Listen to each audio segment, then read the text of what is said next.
Hello everyone, তোমরা সবাই কেমন আছো? আশা করি সবাই খুব ভালো আছো। আমিও খুব ভালো আছি। আমি পূজা তোমাদের সাথে শেয়ার করতে চলে এলাম আবারও একটা নতুন ব্লগ ভিডিও নিয়ে। তো আজকে ব্লগটা শুরু করেছিলাম একদম আর্লি মর্নিং থেকে। দেখতেই পেলে সকালে ওয়েদারটা বেশ সুন্দর ছিল, আর দেখতে দেখতে কিন্তু ঠান্ডাও পড়ে গেল। তবে আমার এখনও অবধি ঠান্ডার পোশাক বার করা হয়নি। সকাল দিকটা কিন্তু বেশ ভালোই ঠান্ডা লাগে। যাই হোক, আমি কিন্তু ব্যালকনিতে এখন ব্রাশ হাতে চলে আসলাম, কারণ সকাল দিকটা কিন্তু আমার ব্যালকনিতে বেশ ভালোই রৌদ্র থাকে। তাই সকালের এই রোদটা গায়ে লাগিয়ে কিন্তু আমি ব্রাশটা করে নিচ্ছিলাম। তারপরে বাকি যা কাজবাজ থাকে আর কি, বাসি কাজ সারবো সকালবেলায়, যা কাজ থেকে থাকে আর কি, ঘর ঝাড় দেওয়া, মোছা আর ঘর গোছানো। তো সেই সব কিছু কিন্তু সেরে আমি চলে আসলাম ব্যালকনিতে এক কাপ ব্ল্যাক কফি নিয়ে। ব্ল্যাক কফিটা সাধারণত আমার রোজ খাওয়া হয় না, তো আজকে অনেকগুলো দিন পর ট্রাই করলাম। তো বেশ ভালোই লাগলো, যেহেতু অনেকগুলো দিন পর খাচ্ছি।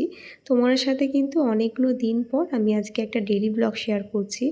যেহেতু সামনেই দুর্গাপুজো, কালী পুজো, সব পুজো গেল, তারপরে কিন্তু সেরকম করে কোনো ডেইলি ব্লগ শেয়ার করা হয়নি। তাই আজকে অনেকগুলো দিন পর একটা শ্যুট করেছিলাম, তাই শেয়ার করছি। তো যাই হোক, তারপরে দেখো আমি ব্ল্যাক কফি খেয়ে কিন্তু স্নানে চলে গেছিলাম। তারপরে স্নান টান করে নিলাম। স্নান টান করে এখন নিজেকে একটু রেডি করে নিচ্ছিলাম। সকালবেলা একটু স্নান করে যেটা আর কি থাকে, সিঁদুর পরা, তারপরে একটু মুখে ময়শ্চারাইজার মাখা, কারণ ঠান্ডা পড়ে গেছে মানেই কিন্তু আমাদের স্কিন টান ধরছে। তারপরে চলে আসলাম নিচে। নিচে এসে দেখি বাবা কিন্তু নিয়ে এসেছিলো এত কই মাছ মাম্মামের জন্য, আর সবকটাই কিন্তু জ্যান্ত ছিল, তাই কিন্তু বালতির মধ্যে জল দিয়ে জিয়ে রাখা হয়েছিল। তারপর দেখো তোমার দাদাভাই যেহেতু ব্রাশ করতে গেছে, ওর জন্য চা বসিয়ে দিয়েছিলাম। আর একদিকে মামাম সকালে যে ব্রেকফাস্টটা করবে, দুধ রুটি, সেটাও রেডি করছিলাম। তো প্রথমে কিন্তু মামামের দুধ রুটিটা ভিজিয়ে এসে তোমার দাদাভাইকে চাটা দিয়ে দিলাম। আর এদিকে দেখো মামাম কিন্তু নতুন ওর ব্রাশটা নিয়ে ভীষণ মজা পেয়েছে। ওর পাপা কালকে রাত্রিবেলা এই ব্রাশটা আর এই মাজনটা এনে দিয়েছিল, যেটা ওর শেষ হয়ে গিয়েছিলো। তো দেখতে দেখতে মামাম কত বড় হয়ে যাচ্ছে। এই কদিন আগে নার্সিংহোম থেকে নিয়ে আসলাম, আর এখন দেখো দেখতে দেখতে 3 বছরও হতে যাচ্ছে। তো ওর ব্রাশটা কিন্তু ওর পাপার সাথে সকালবেলা সেরে ফেলে। তো তোমার দাদাভাইকে কিন্তু প্রথমে আমি ওর চাটা দিয়ে দিলাম। তারপরে মামামকে ব্রেকফাস্টটা করিয়ে চলে আসলাম ঠাকুর ঘরে, ঠাকুরদের সেবা দেবো বলে। তো দেখো এখানে আমার গোপু সোনা কিন্তু একবারে সাজুগুজু করে বসে পড়েছে। আর কদিন পর কিন্তু গোপু সোনাদেরও সোয়েটার বার করে দেবো, যেহেতু ঠান্ডাটা বেশ ভালোই পড়ছে। আর এবছর শুনেছি ঠান্ডাটা বেশ ভালোই পড়বে। তারপরে কিন্তু আমি পুজো দেওয়ার পরে আমি আমার ব্রেকফাস্ট নিয়ে চলে আসলাম। আজকে ব্রেকফাস্টে ছিল রুটি, আর একটা মা করেছিল কুমড়োর ছক্কা মনে হয়। তো সেটা দিয়ে কিন্তু ব্রেকফাস্ট সারলাম। তারপরে মাঝে অনেকটা টাইম কেটে গেছে, আর কোনো রকম ব্লগ শেয়ার করা হয়নি। একদম চলে আসলাম রান্নার দিকে। তো দেখো মা আজকে করছিল কাচকি মোরলার পাতুরি। এটা আমি কোনো দিন খাইনি, ফার্স্ট টাইমই খাবো।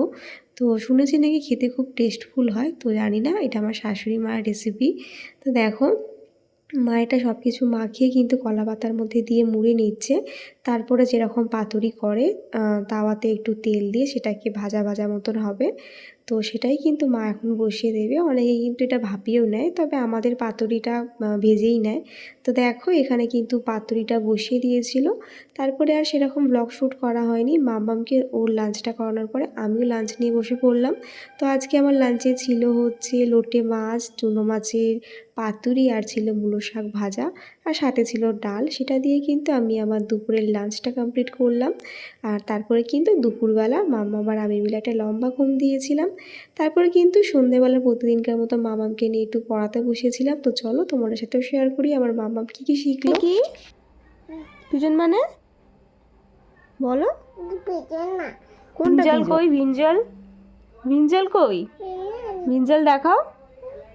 ভিঞ্জাল মানে কি? ভিঞ্জাল মানে হ্যাঁ বেগুন, ভেরি গুড।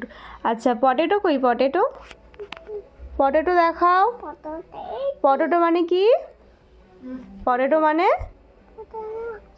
হ্যাঁ ভেরি গুড।